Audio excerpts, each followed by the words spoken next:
میں نے سوچا تھا میں بہت کچھ کہوں گی، لیکن صرف اتنا کہوں گی کہ میں خود بھی آپ لوگوں میں سے تھی جس کو لگتا تھا کہ ووٹ ڈالنے سے کیا ہوگا. اب حالات اتنے خراب ہو گئے ہیں، چیزیں اتنی خراب ہو گئی ہیں، اتنی ہوپلیسنس ہے کہ کوئی فرق نہیں پڑتا میرے ووٹ سے. لیکن گزشتہ کچھ دنوں میں جو چیزیں ہوئیں اس کو دیکھنے کے بعد مجھے لگتا ہے کہ میں اپنا ووٹ نہیں ضائع کروں گی. یہ ملک لاوارث نہیں ہے، یہ ہمارا ملک ہے اور یہ ہماری سیوک ڈیوٹی ہے کہ ہم باہر نکلیں، ووٹ ڈالیں.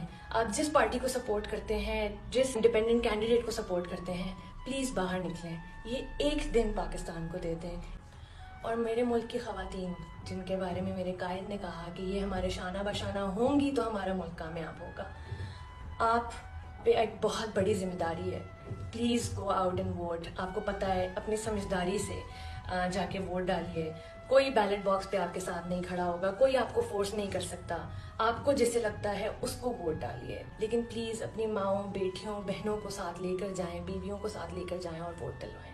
اور اگر آپ کسی اسپیشلی ایبلڈ شخص کو جانتے ہیں جو دیکھ نہیں سکتے، بول نہیں سکتے، سن نہیں سکتے یا چل نہیں سکتے، پلیز ان کو بھی اپنے ساتھ لے کر جائیں ووٹ ڈلوانے کے لیے. ان کو ہیلپ آؤٹ کریں اور ان کا ووٹ کاسٹ کروائیں. اپنا حلقہ اور پولنگ اسٹیشن جاننے کے لیے 8300 پر اپنا ID کارڈ نمبر بھیجیں. اپنا اصلی شناختی کارڈ لازمی اپنے ساتھ رکھیں. گھر سے اپنی ووٹر سلپ بنا کر لے کر جائیں. بیلٹ پیپر پر ہوں گے انتخابی نشان.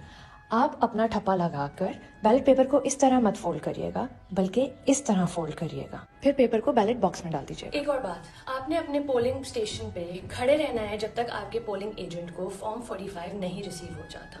اور اس کے بعد آپ نے اپنے ریزائڈنگ آفیسر کے آفس کے باہر پیسفلی کھڑے رہنا ہے جب تک ریزلٹس اناؤنس نہیں ہو جاتے. ایک دن پاکستان کے لیے.